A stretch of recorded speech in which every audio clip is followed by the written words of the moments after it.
Hare Krishna. So, how is everybody? I'm seeing that many of you are chanting very nicely. Nice to watch you. I'm watching from upstairs. I see many of you are chanting, walking, and some of you even go to the beach and chant there. And I noticed that the popular spot is the staircase in front of the hotel. So you all like to sit there and, I think, chant.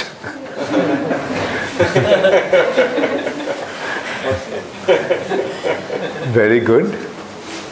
So, in general, you are enjoying your participation here. Very good. And so today is the second day of our discussion of Srila Prabhupada's position as the founder Acharya of ISKCON. Yesterday what I did, I gave you just an overview, just a basic understanding of three things here. We needed to understand who is Srila Prabhupada in our life?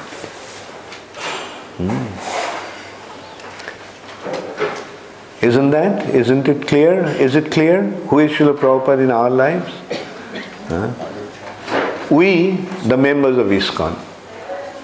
And who is Srila Prabhupada in our lives? Srila Prabhupada is the principal guiding factor. Right? Or is there somebody else who is guiding us in our life? Even our respective gurus are there, but they are simply representing Srila Prabhupada. The main guiding factor is Srila Prabhupada through his teachings. Then the second consideration is that in order to effectively spread Krishna consciousness all over the world, we need an institution.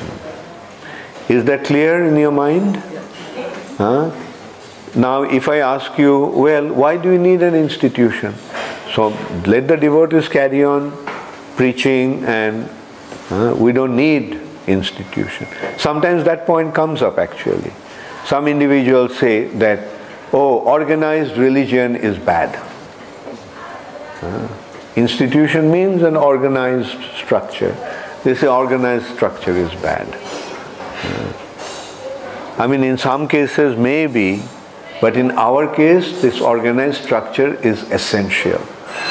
Why it is essential? Because if we don't have the organized structure, then this effective preaching will not be there. Like today, what is happening in ISKCON? Anybody can go anywhere in this world and he will find his place there. Whether he is a big leader or whether he is a ordinary devotee. Say for example, if you go to India, what do? Do you have to make your own arrangements in an elaborate way? Book hotel, book this, book that. Do you have to do that? You can just write to ISKCON temple, wherever, say you are going to Ujjain. So what do? You write in the website, you see what is ISKCON Ujjain's address. And then you write to them, just to send an email. Hopefully you'll get the reply. And you tell them that I am coming for so many days, and the response comes, fine. We booked a room for you, and please send us your flight details and we'll send the car to pick you up. And there you are. All you have to do is send an email. And then you go there and what do you find? A temple with devotees, with so many wonderful spiritual activities going on. And you feel, this is my home. So wherever you go, in whichever temple of ISKCON you go to, you get that feeling that I have come home. Now if ISKCON was not there, what would have happened?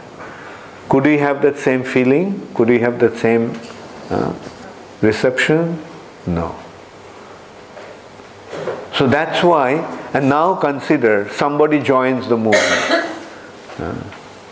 Like somebody writes, it often happens actually. Somebody writes, say from, I'll tell you a story. Burma, Myanmar is a country which is going through a lot of difficulties. It's practically a communist country. And the whole world has given up communism, but some countries did not. They are adopting communism now. And there everything is practically behind Iron Curtain. Now, one person went to America and he got a book, Prabhupada's book. And he went, took it, and his nephew read the book.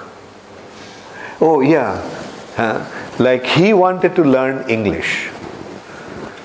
And so he thought that by reading this book he will be able to learn English. So he started to read the book.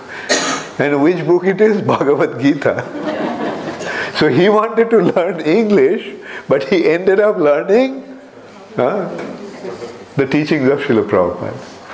And he became so impressed that he wanted to contact the devotees. So he didn't know where to contact because the book came from Los Angeles. So he wrote to Los Angeles. Los Angeles, devotee who received the book, the letter, he sent an email in the free forum. That does anybody know if there is any contact in Burma, in Myanmar? And then he got the response, yes, there is a small center. And then this boy was told that yes, the devotees are there, so you can contact them. And he did that. And he became so inspired that now he is a full-time devotee. See, this is just to give an example of the importance and effectivity of an institution. It's one body. Wherever you want, yes, ISKCON is there. Right? And whoever wants to join, whoever wants to be guided, the opportunities are readily available. There are so many such instances, and the most important thing is Prabhupada being there. Prabhupada's position. Like just consider, say, if somebody comes and meets a devotee, like the devotee will create some impression. But when that person gets to know about Srila Prabhupada, then what does he see? That here is a person, at the age of 70, he went to America. He set up this International Society for Krishna Consciousness. In 10 years' time, he spread Krishna consciousness all over the world. He wrote about more than 100 volumes of books. And he gave his Bhaktivedanta purport. He did this, he did that. Now tell me, who can match that achievement? And doesn't everybody want to get connected to some great personality?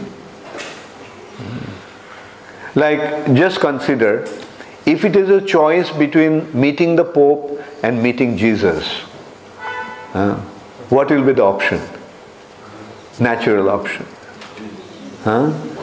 If it's a choice between even Pope, who is the head of the Catholic Church, and Jesus Christ, I mean, who will you opt for? Right.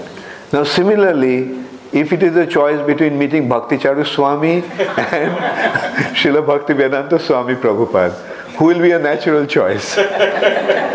So that is the thing. And yes, and Bhakti Charu Swami has some importance because he is connected to Srila Prabhupada. And that is his importance. If he is not connected to Srila Prabhupada, Bhakti Charu Swami will be another face in the crowd. And Bhakti Charu Swami has some importance because he is a part of ISKCON. You all are a part of ISKCON, and we are parts of ISKCON, and as a result of that, we have a relationship. So this is how we actually have to fully recognize the importance of Srila Prabhupada in our lives. Who is Srila Prabhupada? Let's not be sentimental. Let's be reasonable. Let's assess it properly with due analysis and reasoning. And when we do that, then immediately we get to see who Prabhupada is. Who has ever spread Krishna consciousness or any kind of doctrine all over the world in 10 years' time? Can you think of anybody who has so effectively has done that? Srila Prabhupada has done that. Who has written such volumes of books with such profound spiritual clarity? Srila Prabhupada. Like in all respects, we see that Srila Prabhupada is an unique personality. And with the passing of time, Srila Prabhupada's glory and Srila Prabhupada's greatness will become more and more obvious. A time will come when people will recognize fully how great Srila Prabhupada actually is. Today we are seeing the greatness of Jesus Christ. Can you imagine? But just imagine what was the condition of Jesus when he was alive. They wanted to kill him. Then even after that, consider how Jesus was being seen. If anybody was found having any connection with Jesus Christ, they were persecuted, even killed.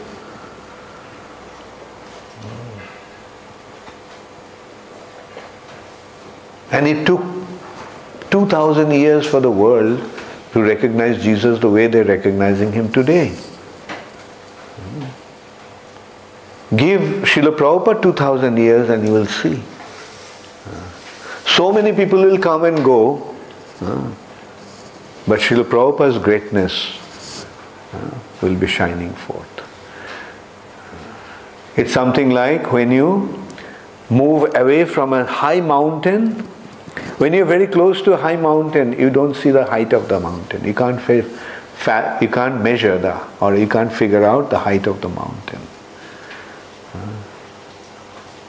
Sometimes a small little hill will obscure the vision of the mountain. But when you move away, then what happens? All those small hills disappear one after another. And then from a distance you see the height of the mountain. So that is what will happen. So many people will come and go, and in course of time they all will phase out. But Srila Prabhupada's greatness will become more and more prominent.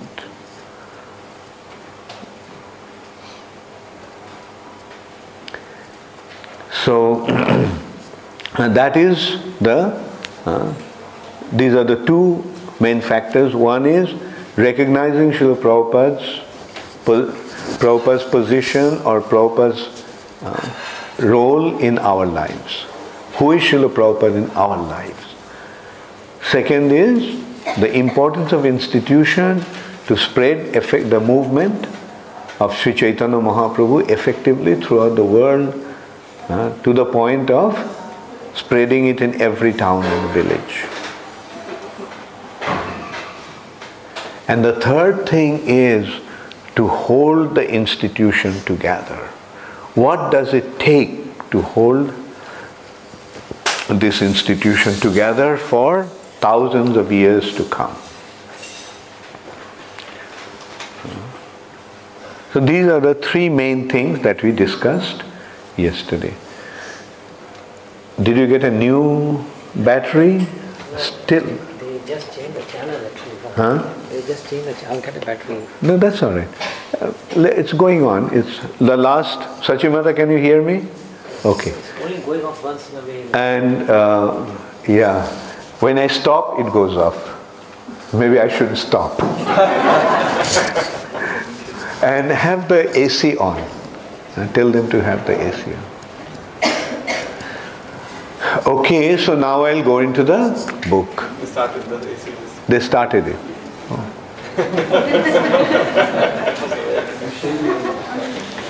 So now we go into the book and reiterate these points.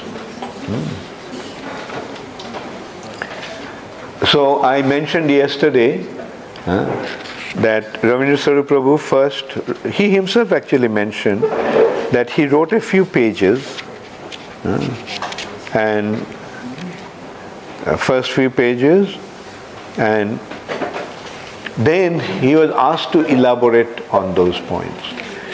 So their first initially was 1, 2, 3, 4, say about 4.5 pages. So, and then it has been elaborated into this book. So we'll basically discuss about the basic points. Does everybody have the book? Huh? Did everybody get the books? Okay. Okay, those who don't have the books, listen carefully. You have some.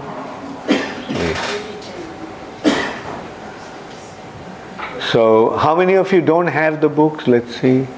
Okay, Vashi and just came, and Preeti. 3 books, and Arjun also doesn't have. Those who don't have, pick up a copy. And the position of Srila Prabhupada. I'm just reading, listen carefully, and then we'll also discuss further on these points. Srila Prabhupada showed great concern that his position as ISKCON founder Acharya always be prominently recognized. He mandated that in each of his books, the title page and cover display his name in full. The title page and cover display his name in full.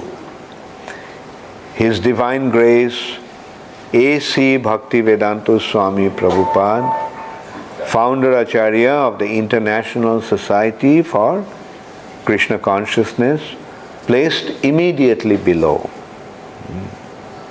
ISKCON.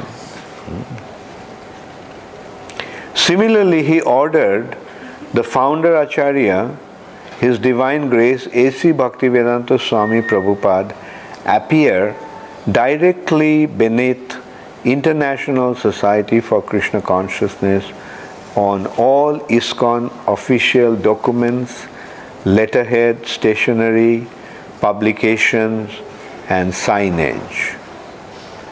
In these and other ways, Srila Prabhupada's special intimate connection with ISKCON is to be always honored. So, actually Prabhupada himself has instituted that. Prabhupada himself has established this standard. Now, as I mentioned yesterday, like in the early days when I was with Srila Prabhupada, and I would notice that Srila Prabhupada sometimes would emphasize on that. Sometimes even he would get very heavy He would chastise some devotees. I used to wonder, in one hand, Srila Prabhupada is so humble. Whenever somebody gave Prabhupada some credit, he didn't want to accept it. Like for example, once I saw that in Calcutta, there was a press conference and the reporters were interviewing Srila Prabhupada. And one reporter started to glorify Srila Prabhupada, saying that Sri Chaitanya Mahaprabhu has spread Krishna consciousness throughout India. But Srila Prabhupada has spread it all over the world. In a way indicating that Srila Prabhupada has done something that even Sri Chaitanya Mahaprabhu didn't do. But Prabhupada's response immediately was, no, I haven't done anything. It is my Guru Maharaj and Chaitanya Mahaprabhu had done everything. They only gave me the credit. So in one hand I saw this side of Srila Prabhupada. And then a few weeks, maybe a month after that, when Prabhupada was in Bombay, from Mayapur, Srila Prabhupada went to Bombay, and a big article came out in the newspaper about the Juhu temple which was under construction. And Prabhupada was shown the article, Tamal Krishna Maharaj read the article to Srila Prabhupada. And then Prabhupada noticed, all throughout Prabhupada noticed that his name as the founder Acharya was not mentioned there. And Prabhupada asked who gave the interview to the press. So it was told that it was Swami, who was the head of who was heading the project at that time. He was an architect from Holland. So Prabhupada called him. And Prabhupada chastised him so bad. All throughout I was thinking, I don't want to be in his place. But at the same time, at the back of my mind, I started to wonder, in one hand Prabhupada is so humble that he didn't want to take any, and all throughout I saw Prabhupada is so humble. He did not take any credit for anything. But here, because his name didn't come up with ISKCON as the founder Acharya, Prabhupada became so upset. And sometimes thoughts come to your mind, but then you just brush it aside, thinking, oh, well, I don't want to think about it. So that thought came to my mind and I brushed it aside. I don't want to. My feeling was, whatever Prabhupada does is perfect. Whether I understand or not, he is perfect. And I tell you, it took me few years to understand why Srila Prabhupada was so particular. And that's what I spoke about yesterday. Why Prabhupada was so particular about his position as a founder Acharya. To hold the institution together. He was not concerned about himself, he was concerned about the future of this movement. The future of this movement lies in ISKCON. And ISKCON's integrity lies in Srila Prabhupada's position and the GBC position. These are the two factors that holds the institution together. Just the GBC alone is not enough. And Prabhupada's position, even as the founder Acharya, if the body is not there to hold it together, is not going to work. So later on, I realized that Prabhupada was so heavy about his position, so particular about his position as the founder Acharya, to hold the institution together. And as we mentioned yesterday, we saw another phase that ISKCON went through. That is, after Srila Prabhupada's disappearance, when 11 gurus started to function as if now Srila Prabhupada is gone and they are the leaders of ISKCON. The ISKCON now has been divided into 11 zones and they became the heads of the zones. And eventually we saw that how we begin to realize that that's also not the way. The way is that Srila Prabhupada's position will remain intact and everybody will function as a representative of ISKCON. Either as a leader or as a follower. The leaders are also what the leaders will do.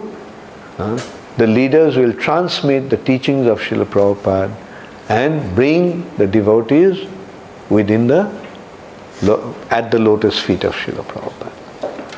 They'll give them Prabhupada and bring them to Prabhupada. That's what the business of a leader is. And what the followers will do, it's already happening. We see devotees are joining ISKCON for what? Mostly the devotees had always been joining the movement due to Srila Prabhupada's teachings, due to Srila Prabhupada's books. How many of you joined ISKCON because of reading Srila Prabhupada's books? Due to Srila Prabhupada's books. So that is how you have been attracted to ISKCON, most of you. Although Prabhupada sometimes jokingly said, no, you have been attracted not by my books, you have been attracted to ISKCON by prasad. And that's also another factor. In those days, young Americans, the young Westerners, they were very much fascinated by the prasad. So, anyway, in whichever way one came to the movement, the initial attraction was Srila Prabhupada. And even if it was not, the GBC made it clear that first you develop your relationship with Srila Prabhupada. When you join ISKCON, what do you first do? 6 months? Didn't you chant Prabhupada's Pranam Mantra? How many of you chanted Srila Prabhupada's Pranam Mantra for first 6 months? Please raise your hand. So what does it indicate? Who is your mainstay in ISKCON? Srila Prabhupada. And then your Shiksha Gurus and Diksha Gurus come. So that means the relationship with your Shiksha Guru and Diksha Guru is in relation to Srila Prabhupada.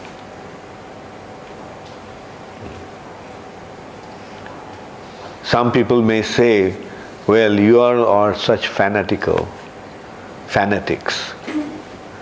I say, well, it's good to be a fanatic in this respect. Fanatic means the negative connotation of fanaticism is that blindly follow something. But we are not blindly following something. We are following it with a very clear understanding why we are doing that. A soldier fighting a battle in the war front, is he a fanatic? No. Because why not? Because he is doing it with proper understanding and conviction.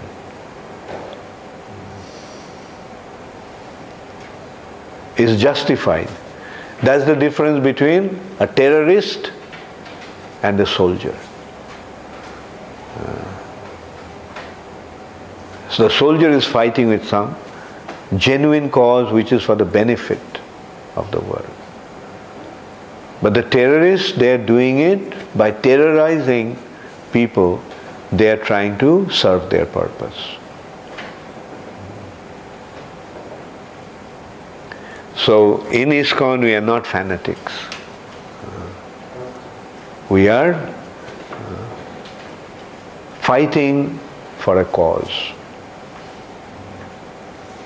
A real which will benefit the whole world. Which is going to benefit the whole world. So, okay, so should we go to the next one? Next paragraph? As founder Acharya, Srila Prabhupada holds a unique position in ISKCON. We need to understand it deeply. As Acharya, his exemplary personal behavior is the model and norm for all ISKCON devotees. As founder, his personal standards and principles of action, his particular spirit or mood take on a special shape and form in the organization he created. Each individual member internalizes that spirit, incorporating it into the core of his or her own identity. His spirit pervades the institution as the essence of his own culture, and the members becomes its visible embodiment in the world. So here, Srila Prabhupada's spirit prevails through the institution and also individually. Srila Prabhupada becomes the role model. Srila Prabhupada's ideology becomes the core principle of our involvement. So that is the meaning of an Acharya. What does an Acharya do? He teaches by example.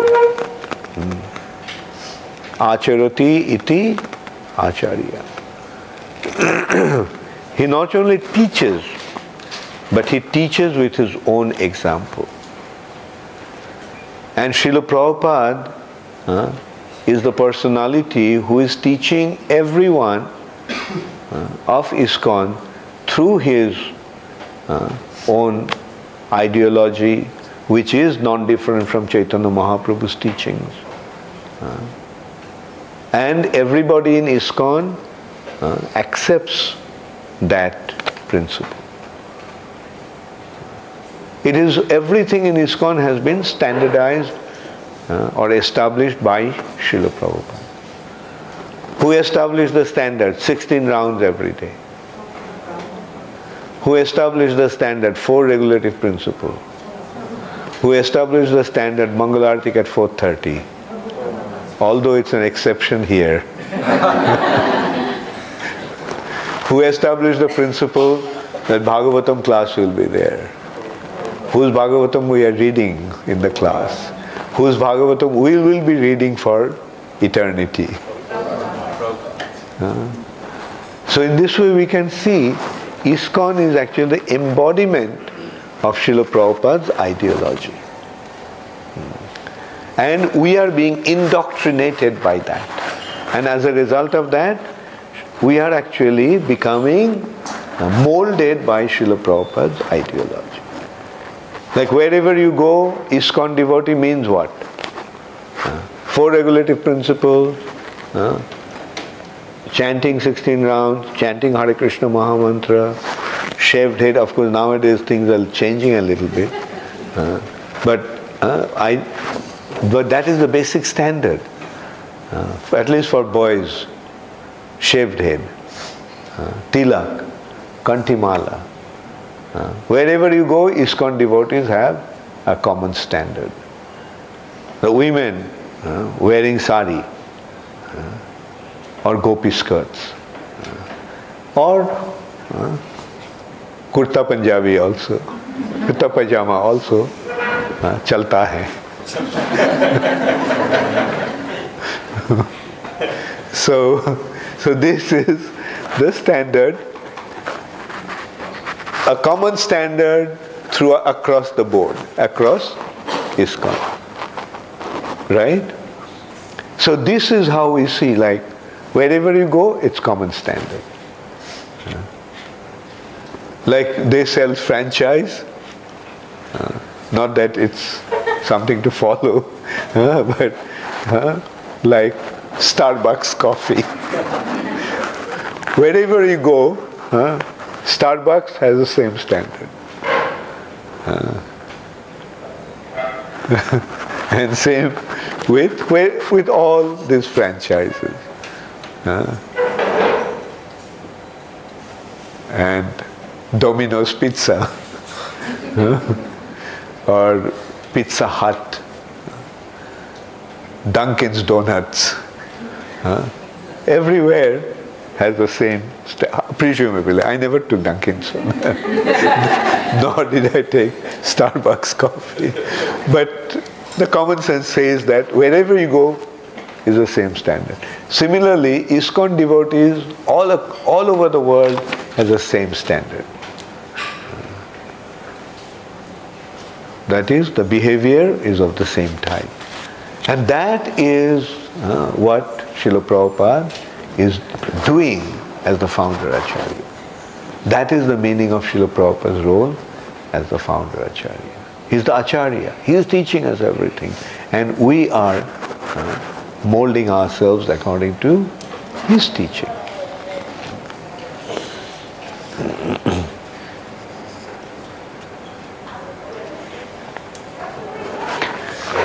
So now we go to the next paragraph. We revere and learn from the many great acharyas in our line. Yes, we have many acharyas in our line. But Prabhupada's role as the acharya is different, is unique. Yet as ISKCON founder Acharya, Srila Prabhupada becomes unique among them for us. In ISKCON, Prabhupada himself remains present generation after generation as the single prominent Shiksha Guru, immanent in the life of each and every ISKCON devotee. A perpetual, indwelling, active, guiding and directing presence. He is thus the soul of ISKCON.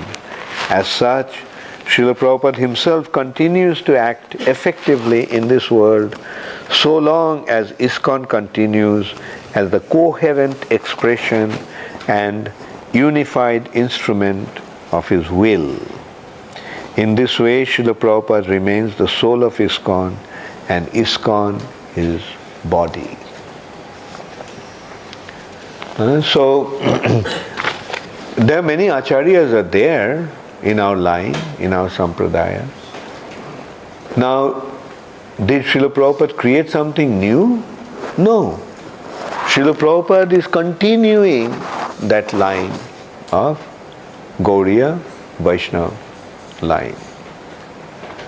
What Srila Prabhupada has given, Prabhupada as an acharya, he gave the teachings and ideology of all the previous acharyas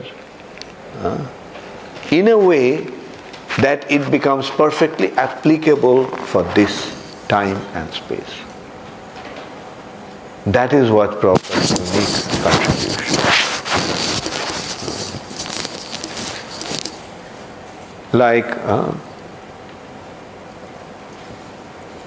Prabhupada, say for example, Prabhupada wrote his books in English,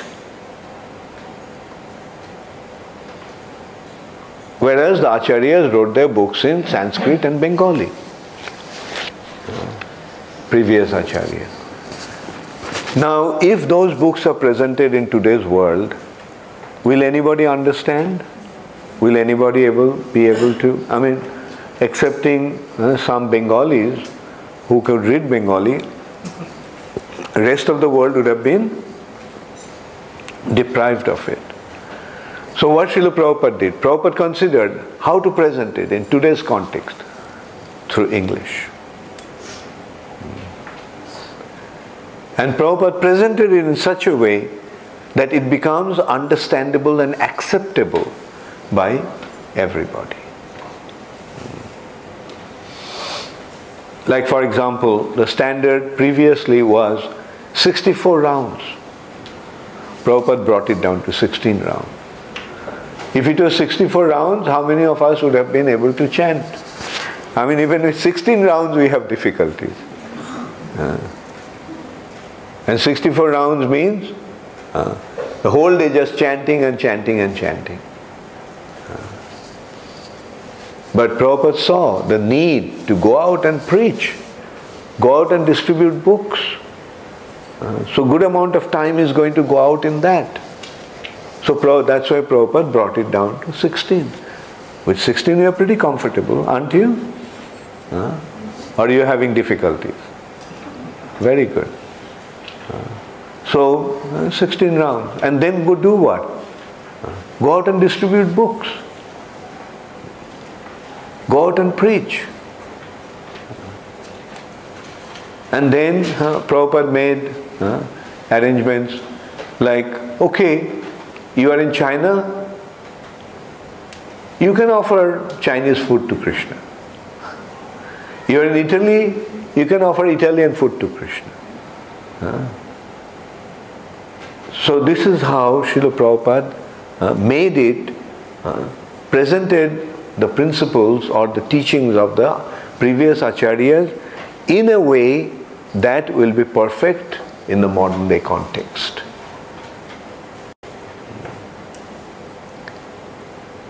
And Srila Prabhupada created ISKCON. And in ISKCON, Srila Prabhupada will always be the founder Acharya. No one is going to usurp Srila Prabhupada's position.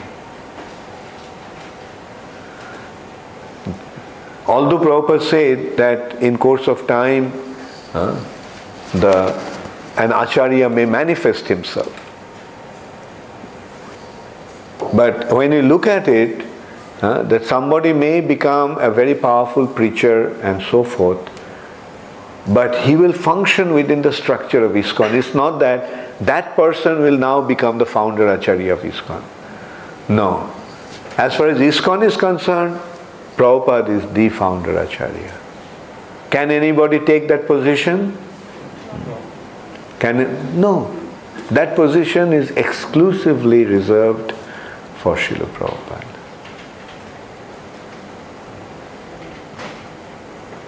So now you can see what Srila Prabhupada means to us. The need of an institution, and in that institution Prabhupada's position has to be very, very clearly established. Okay, now I'll invite questions. It's quite a heavy topic. I don't want to go on for too long and jam your brains. Yes, Jadurani? Just a question. Is this book being translated into different languages? Is this book being translated into different languages? Yeah, sure. It's already been translated into Italian, right? Mohini Priya? Madhusavita Prabhu, who is also a part of that committee, he took the initiative and translated. I am getting it translated in Bengali. Gopal Krishna Maharaj is getting it translated into Hindi. Bhakti Vigyan Maharaj took the responsibility to translate it in Russian. I think Madhusavita Prabhu also took the responsibility to translate it in Spanish. So in this way, yes, this book will be translated into all different languages. Any other question, Ramananda? Yes, Guru Maharaj, could you say a little bit more about Srila Prabhupada's the spirit? You talked about the spirit of Srila Prabhupada, what that practically means. Good. Prabhupada's spirit. Okay, what is the most important aspect of Srila Prabhupada? His surrender to his spiritual master. When you talk of Prabhupada's spirit, that's the first thing that you notice. His surrender to his spiritual master. And then total dedication to serve him in order to fulfill Chaitanya Mahaprabhu's prediction, Chaitanya Mahaprabhu's desire. Then what do we need? What do we see along with that? That Prabhupada is simply concerned about spreading Krishna consciousness all over the world. he did not care for his personal interest, personal comfort, personal benefit. You know what time Srila Prabhupada used to wake up? Almost every day. Even earlier. Sometimes he would get up even at 12 o'clock. And he would get up, and what he would do? Start translating. So this is the spirit of Srila Prabhupada. Everything for the sake of serving my Guru Maharaj and his mission, Chaitanya Mahaprabhu's mission. Yes, Radharani? Prabhupada said that Prabhupada had predicted that there would be a future Acharya, but that Acharya would work under the umbrella of ISKCON and Prabhupada will always be the eminent Guru. So I'm thinking for the future, does it mean that our parampara will stop with Prabhupada? No, the parampara will go on. Parampara will go on, but Prabhupada's role in that parampara will be unique. Like we are seeing, the gurus are coming, right? Generation after generation the gurus are coming. But as I mentioned yesterday, that instead of being the via medium between the disciple and Krishna, the Guru in ISKCON will be something like the via medium between the disciples and Srila Prabhupada. Like ISKCON as an institution will have a very special entity. And for the sake of fulfilling the prediction of Chaitanya Mahaprabhu. Like just consider, again, that we discussed yesterday quite a lot, that in Gaudiya Math, there are very powerful preachers, sannyasis, very, exemplary in their sadhana and so forth. But preaching, what happened to preaching? Preaching practically stopped. Why? Because the institution got dismantled, disintegrated. I think, can't you get some new battery? Yeah. They changed the battery this morning. Huh? They changed it this morning. And can we have some other... Okay, can you hear me? Yes. Huh? Okay. So that is the important consideration. That Srila Prabhupada's unique position will be on. Saraswati? Maharaj, you mentioned yesterday the structure of the GDC and that the presidents and that the GDC does not, like the temple president has an autonomous position in a certain way. Autonomous in the sense, he is in charge of the temple. Yeah. But what if a temple, let's say, is very weak, or a certain area becomes very weak?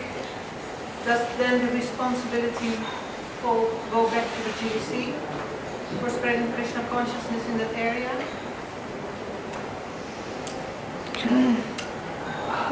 Actually, good point that you brought it up. I mean, in reality,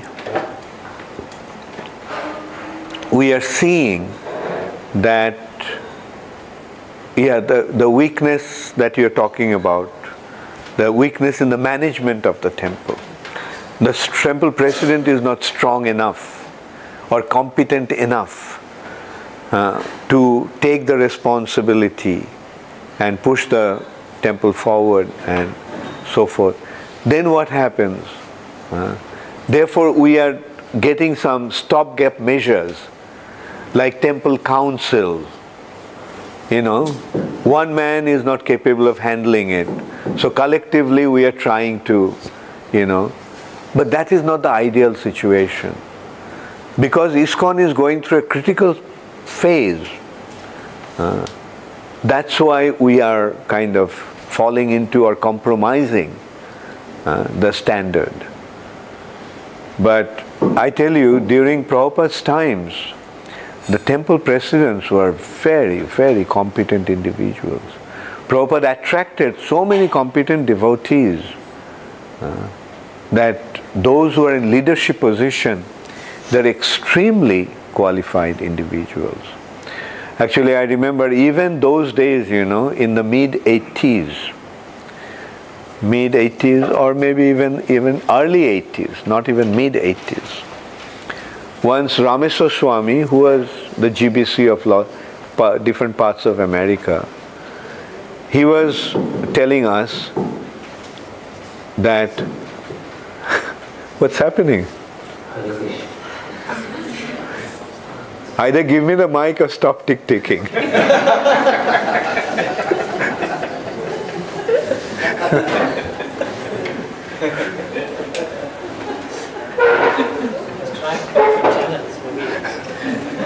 Okay.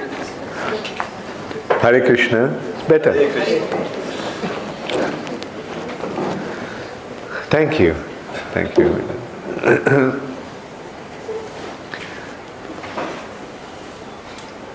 So, you see, he needed a president in some of his zone. And he was telling that Prabhupada made us GBCs when we are in our early 20s. So many of us. And now, I can't even find a single temple president for such and such temple. Yes, that is the difference. Prabhupada attracted so many qualified individuals. And they completely offered themselves to his service. But after Prabhupada left, we are facing the crisis. And you have seen, like in the early days, the temple was full with devotees. Devotees were all living in a temple. But now hardly anybody lives in a temple. Everyone is outside. ISKCON devotees are mostly living outside. Temples are empty. So these are some unfortunate phases that we are going through. And now we hope that gradually we'll be able to overcome that situation. And it will happen. It will happen. I mean, in India we are seeing that. So many qualified devotees are joining. You see, IIT, the Indian Institute of Technology, is the most prestigious institution in India. And just to give you an idea, in Calcutta Temple, there are 30 IIT graduates living as brahmacharis.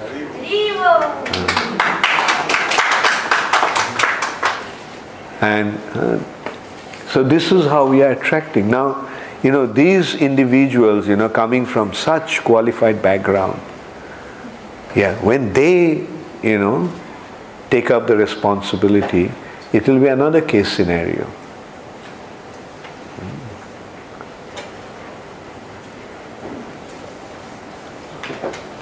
Maharaj, yesterday what you said on the institutional setup, I have a question on that. Yes, I've been thinking a lot. You said that after Prabhupada left, some gurus fell down, and then you are institutionalizing it so that in that case... institution has always been there. Yeah, but... It's not that we institutionalized after that. No. Prabhupada created that institution. Yes, but he created with that in mind. That means going forward, if something happens, things can still be stabilized. Now, you also mentioned that the present guru is like an interface between the devotee... Via medium, between Prabhupada. Yeah. That's the word you used.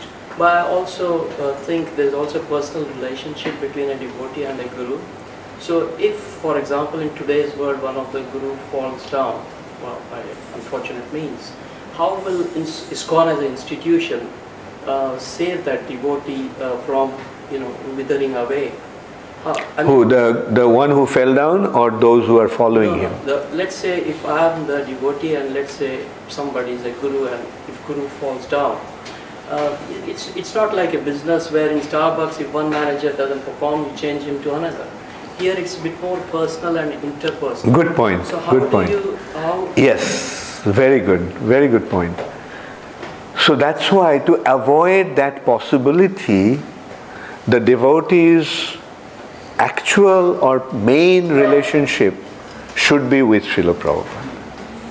Then you are avoiding that kind of mishaps or danger.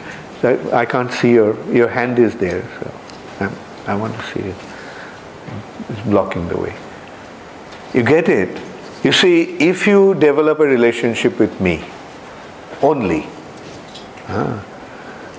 and then something happens to me, then you feel that you are lost. But if I make you understand that you are functioning, you joined ISKCON, and your business is to make spiritual advancement, and your spiritual strength actually is coming, your spiritual guidance, spiritual direction is coming from Srila Prabhupada. That's what we are actually conveying. Then if anything happens to me, it's not going to affect your spiritual life, because you know that your mainstay for your spiritual life is Srila Prabhupada. Right? Another example in that case we can give, as you mentioned in a way, that is not that you change a manager. In that same note, I will give an example. Say for example, there is a representative of or agent of say Toyota cars in London. Now, why do you go to that person? To get Toyota cars. You are not going to go there because you love his face. Like, you want the car and he is delivering the car. So you give him the money, he gives you the car. Now if anything happens to that person, what will Toyota do? Toyota will appoint some other agent. And next time you go to buy a Toyota car, it doesn't really matter, or you don't say that because that person is gone, I won't buy Toyota. In most cases, that won't be the situation. You will see that I want Toyota, and whoever is giving it to me, I'll take it from him.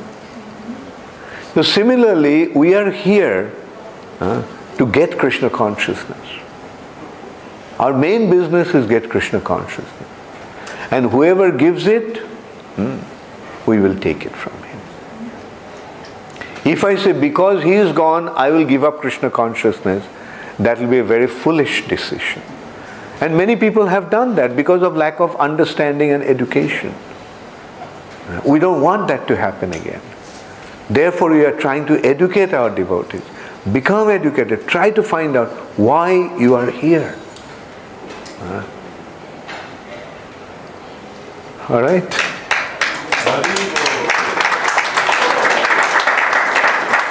Yeah, Vinod Bihari? Part of the answer was already given, because I had something like similar question. But then there's another aspect I was, like in our worship, we have a parampara, which comes up to Prabhupada, and after we put our own guru's picture. Okay, good point. It's good that this kind of points are coming up, because it will, I mean, these questions, I hope, is clarifying or will clarify many doubts. Yeah, so what is, I didn't answer his question. I couldn't hear the question. Yeah, they cannot hear in the background. Oh, okay. Question. Yeah, can we possibly have a second microphone? Second? Huh? We don't have. Buy one. Anyway, okay. I'm sure you can buy one in Nerka. Huh? Let's see. But the question is whether the amplifier will have the option. Yeah. Anyway, see if it is possible, because we can keep it, like. Or then get another system. Right, that's true. We have that in Malaga. Yeah, that's one possibility. So we can have a substitute in case like something. Exactly. Yeah. Very good. Okay, the question. Yeah, I'm sorry. I thought that you were asking about next question. The question is that we have the parampara. Now the way it sounds like it's coming to Srila Prabhupada, and then after that what will happen? Like how the parampara will continue. I mean, this is actually a very, very pertinent question, and to tell you frankly, I am not in a position to give the clear answer to that, because probably we have to see what happens in course of time. But my take on that is that yes, it will come to Srila Prabhupada, ISKCON, and Srila Prabhupada will have a very prominent and unique role, unique position in ISKCON, right, as the founder Acharya. And generations after generations, what will happen? The gurus of ISKCON will act as a via medium between Srila Prabhupada and their disciples. So that is going to be a kind of a change because of the institution. Like, okay, in this respect, one discussion comes to my mind. Once we are discussing with some of our god brothers, I tell you, some of our god brothers are those who are not gurus in ISKCON, some of them are very critical. Very critical about our role and things, And I take it with the right spirit. I like to discuss, because we are not concerned about my glorification or my worship. We are concerned about the benefit of the world. That is what benefit of the world and ISKCON situation being properly established. One of our god brothers actually made a point which made a lot of sense to me. He said, Maharaj, your worship will go on only as long as your disciples are there. But Srila Prabhupada's worship will go on forever. Isn't it? I mean, makes a lot of sense. We'll be worshipped only as long as our disciples are there. And when none of our disciples are there, probably, but Prabhupada's worship has been established every day in every temple. Srila Prabhupada's Guru Puja will be conducted. Now, see what is going to happen over a period of time. Srila Prabhupada's position will become properly established in this way, that his unique position. And taking that cue from that, the next generation, generations after generations, what will happen? The disciples of the Guru will worship the Guru, and the Guru will act as a via medium between Srila Prabhupada and their disciples. But like today in present time, like somebody like a newcomer, when they ask who is he says Prabhupada, and he says who is this person? Oh, he's a disciple of Prabhupada. So like there's a direct link between like you and Srila Prabhupada. After 10,000 years, they won't say that he's a disciple of Srila Prabhupada. He'll say he's the present Guru. He's representing Srila Prabhupada. He's a present Guru. Doesn't have to be Prabhupada's disciple. Already it's happening in ISKCON. Already it's happening in ISKCON. The second generation devotees are becoming gurus. Like Kadamakanand Swami and others also. And it will happen.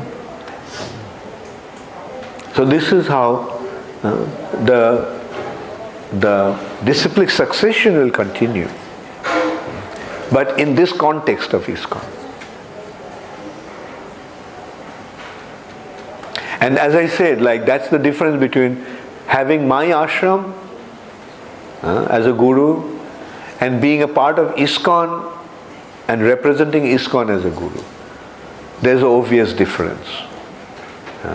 If I had my ashram, I could function in a certain way, like they're doing in Gauriya Math. Right? But what would be the effectivity of that? But being a part of ISKCON and functioning as a guru has another dimension.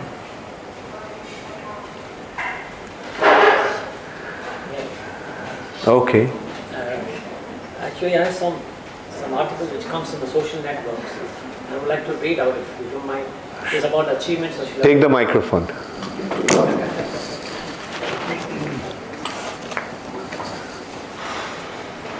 Hare Krishna. There's some articles which they circulate in WhatsApp and other social networks. So something very interesting came up just recently about Prabhupada's achievements. Maybe they're not all, but they're part of them. But just it makes you wonder, makes you question, and just so it says accomplishments are amazing, huge and incredible. Between 1968 and 1977, he dictated a total of 22,000 pages of text. He translated and wrote purports to 18,000 verses of Srimad Bhagavatam. Reading one verse with purport daily would take the reader 49.31 years to complete. He translated and wrote the purports to 700 verses of Bhagavad Gita coaching. Reading one verse with purport daily would take 2 years to complete. He translated and wrote the purports to the 17 volumes of Chaitanya Charitamrita, in total 2,170 pages, or 11,555 verses. Reading one verse with purport daily would take the reader 31.6 years to complete. Reading one page daily would take 5.9 years to complete. He also wrote teachings of Lord Chaitanya, Nectar of Devotion, teachings of Lord Kapila Dev, Shri Ishopanishad, etc. He created Back to Godhead magazine, which was monthly distributed in 1 million copies. He wrote 7,000 letters to his disciple, which was published in 5 volumes of books. Only Srimad Bhagavatam lectures he gave are compiled in 11 volumes of books. Bhagavad Gita lectures are compiled in 7 volumes of books. His conversations have been compiled in 42 volumes of books. He produced innumerable recordings. He established 108 temples. He published 147 books. Reading one book monthly would take 13 years. If one started to read one book monthly now in 2014, he would not finish till 2031. Besides this, he changed lives of at least 5,000 people who became his initiating disciples. And all of this, is the most wonderful portion, part of it. And all of this Srila Prabhupada did in only 9 years, in the age between 70 and 80. Hare Krishna.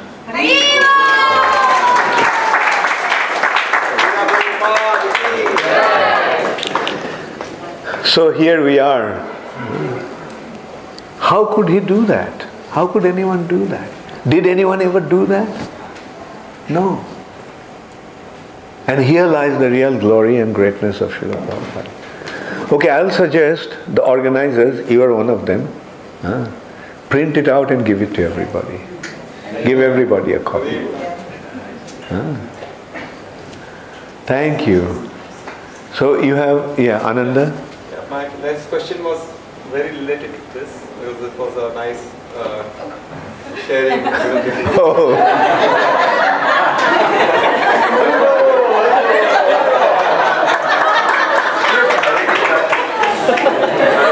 My voice is quite loud. I think next year I'll make Hema Gauri the manager. Organizing team. Thank you, Hema Gauri. So my next question was very related to Vinod Bihari's contribution. Is that Srila Prabhupada has made such wonderful achievements. First of all of us, which we are here, we should, make the mic face that way. Okay. We should somehow or other, try to glorify Srila Prabhupada and, make him, and make the world understand how important person he was.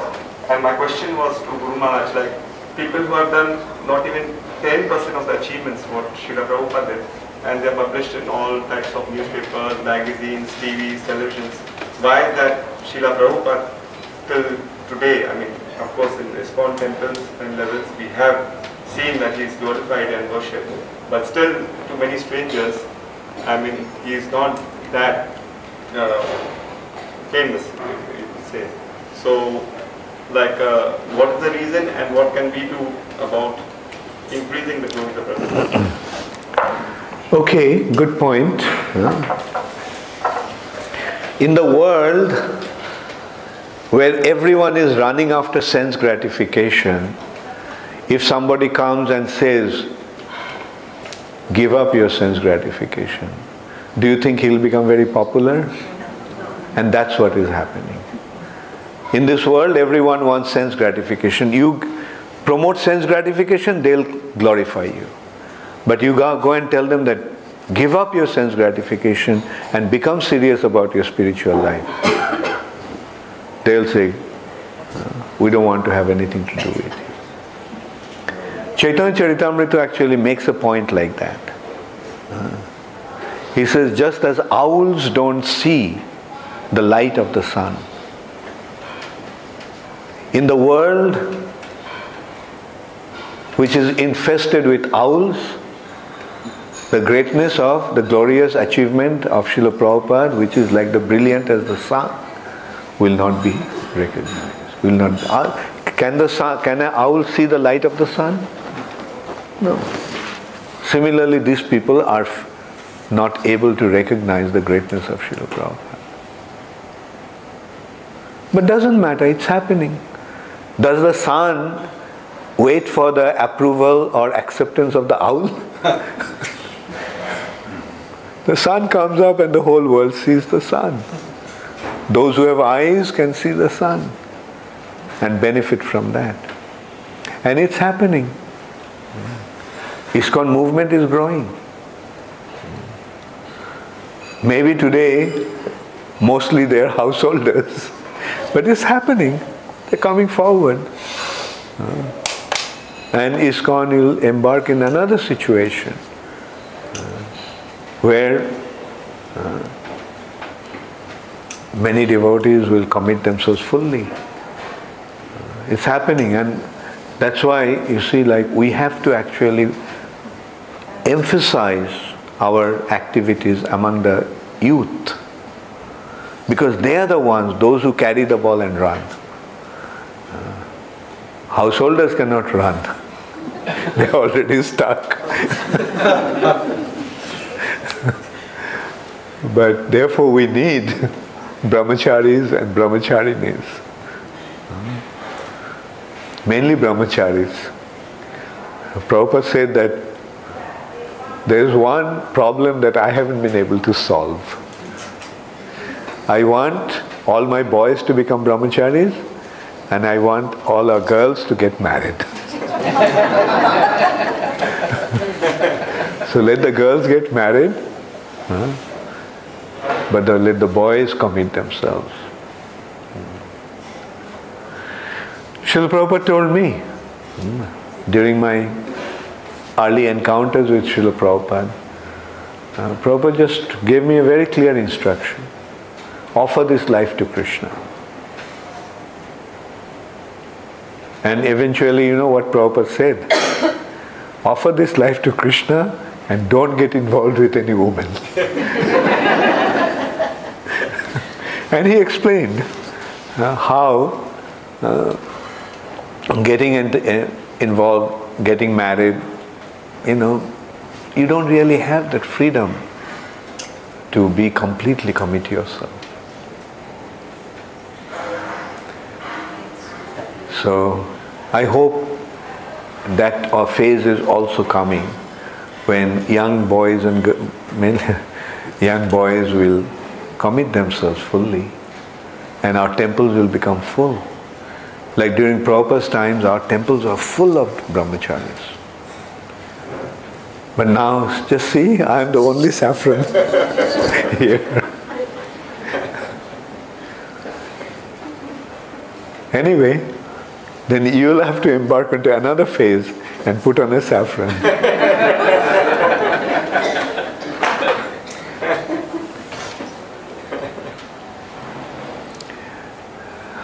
Hare Krishna. Yes. Give the mic.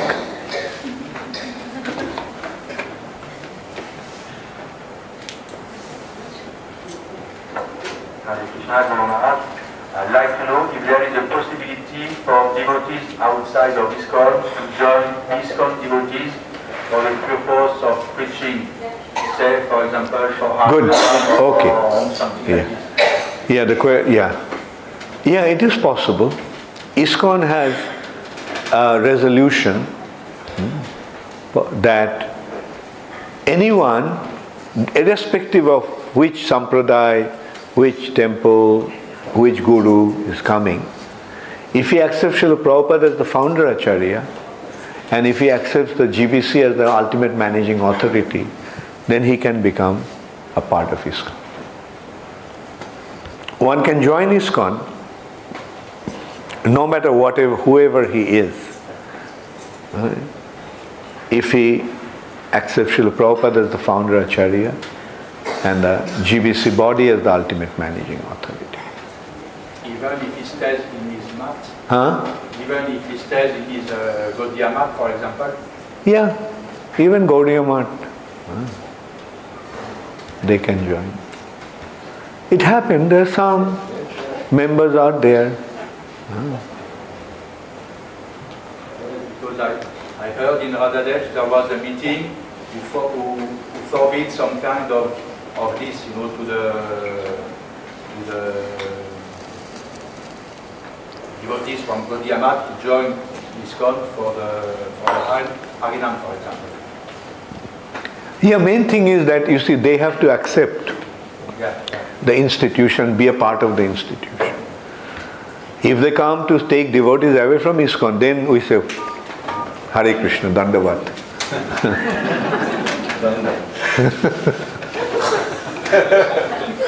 No, I didn't mean that.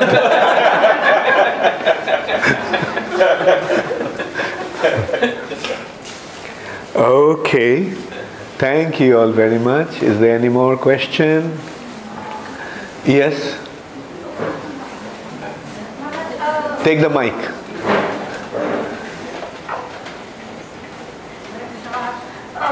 Last time at the day about chanting, some of the devotees said they not allow chanting as a passenger in a train, tram, bus or flight.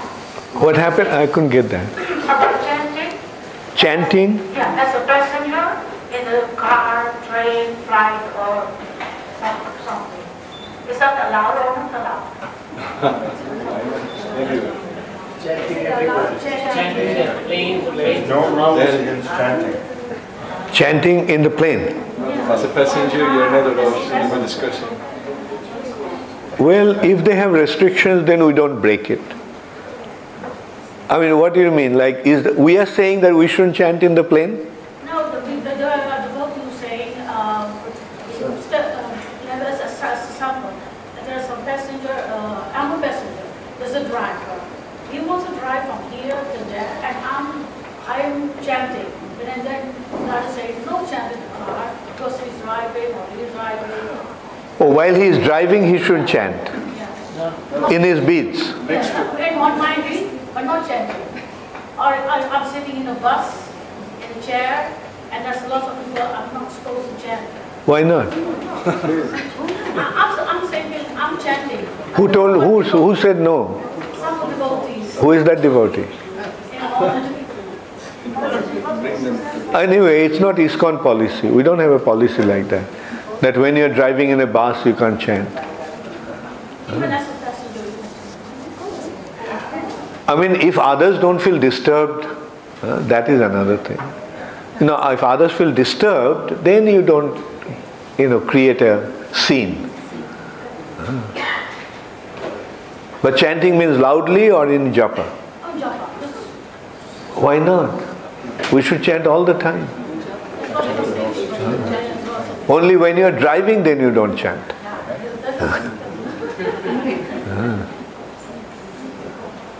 Anyway, these are some things that I can't really say because I don't know in what context, who said it.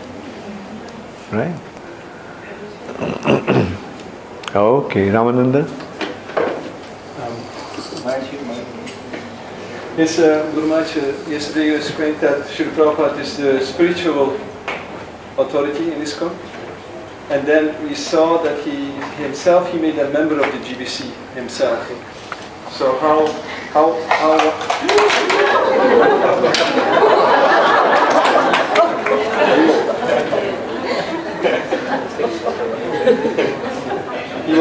he was the spiritual authority. He was the spiritual authority, and at the same time he made himself member of the GBC. That he did to show the importance of the GBC body.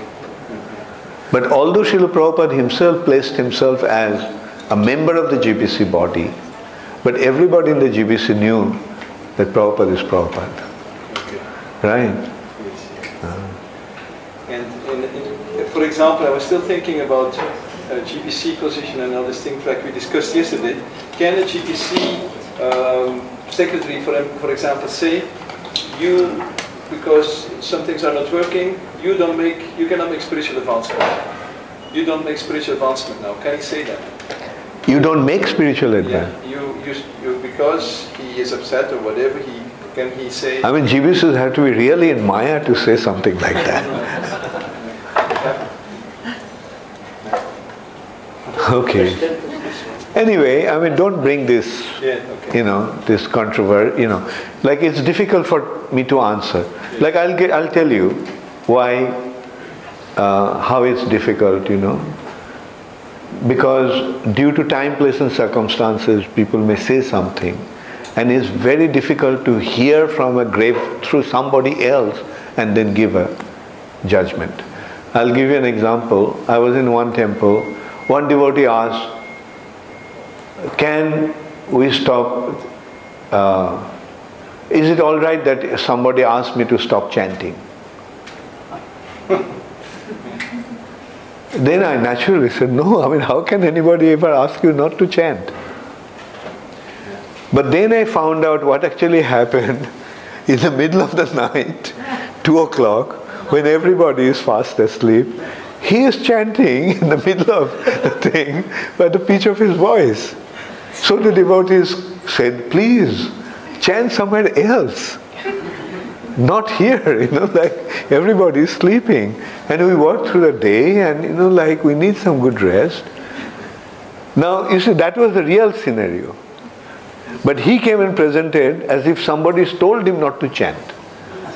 Right? So that's what I mean, like, these are special situations that we cannot give just a, blanket statement, Maybe for a second. Yeah. A small story that in relation to the prasadam, you mentioned that after the books. All that's the one question. You mentioned Guru Maharaj that after Srila Prabhupada books attracting devotees to ISKCON, the prasadam is also very important. So Yashoda Mataji just told me a story.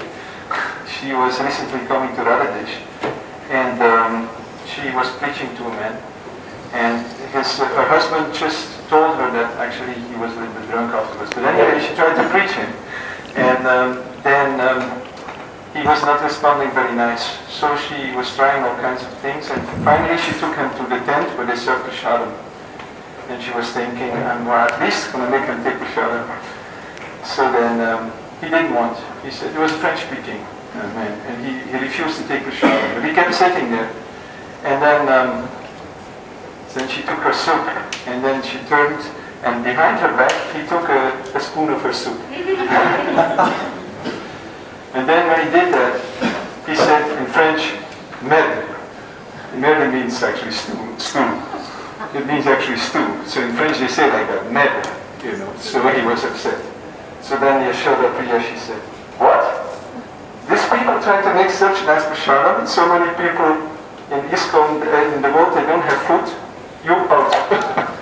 So she felt very, very worried afterwards that she had been so strong preaching about prasadam, and I'm telling her that it was very good preaching actually. Very good. Yashoda Priya is a wonderful preacher.